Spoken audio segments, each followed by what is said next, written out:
bangsat. Kapitalis bangsat. BN UMNO. BN UMNO. Kapitalis bangsat. Kapitalis bangsat. Hidup, hidup, hidup, hidup, hidup rakyat, hidup rakyat, hidup, hidup, hidup, hidup, hidup rakyat, hidup rakyat. Percuma, percuma, percuma, percuma, percuma ilmu, percuma ilmu, percuma, percuma, percuma, percuma, percuma ilmu, percuma ilmu.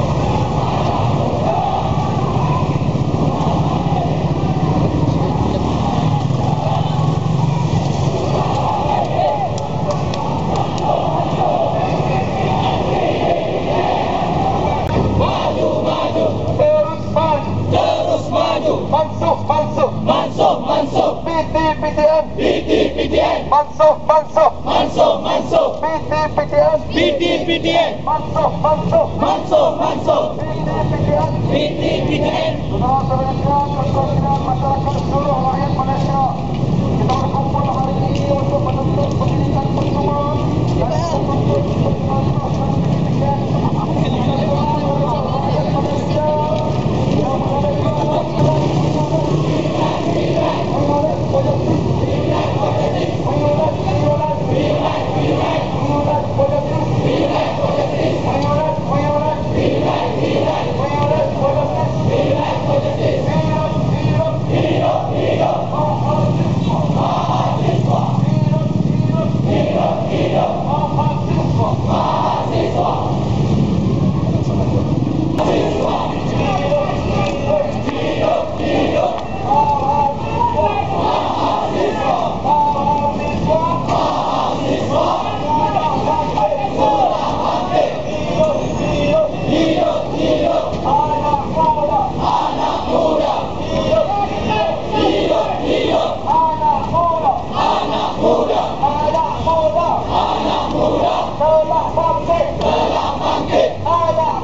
Assalamualaikum dan salam sejahtera tuan-tuan dan puan hadirin rakyat Malaysia yang mempunyai kesedaran hari ini.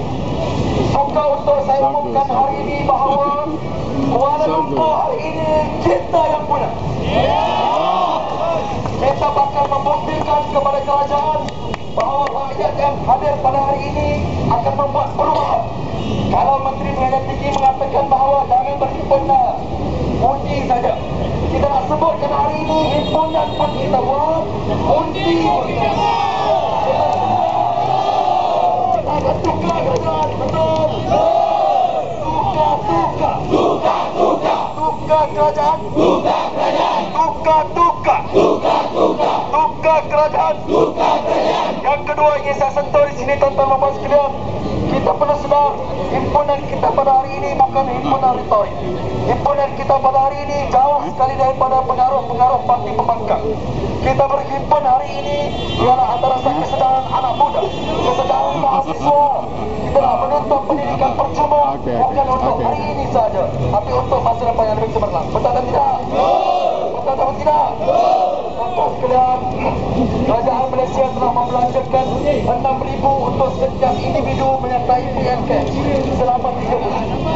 Mereka boleh menyala, boleh membiayai seorang pelajar lepasan SPM untuk mereka dikursuskan, untuk mereka didoktrinkan di dalam PNK. Kenapa kerajaan tidak boleh menggunakan duit yang sama, belanja yang sama untuk menampung pembiayaan kita? Yang kedua tuan-tuan, kita kena sedar hari ini mahasiswa yang kononnya intelek, mahasiswa yang ada degree, ada diploma, master dan PhD, mereka sebenarnya lebih hina kerana mereka tertanggung hutang berbanding dengan mereka di pusat serenti, berbanding mereka di penjara yang makannya percuma, tidak perlu fikir soal hutang. Di mana darah kita tuan-tuan sekalian? Untuk itu mahasiswa penuh sedar, anak muda penuh sedar, kita bukan dilahirkan untuk berhutang, kita dilahirkan untuk menyumbang kepada negara. Betul atau tidak? Bila Hidup rakyat.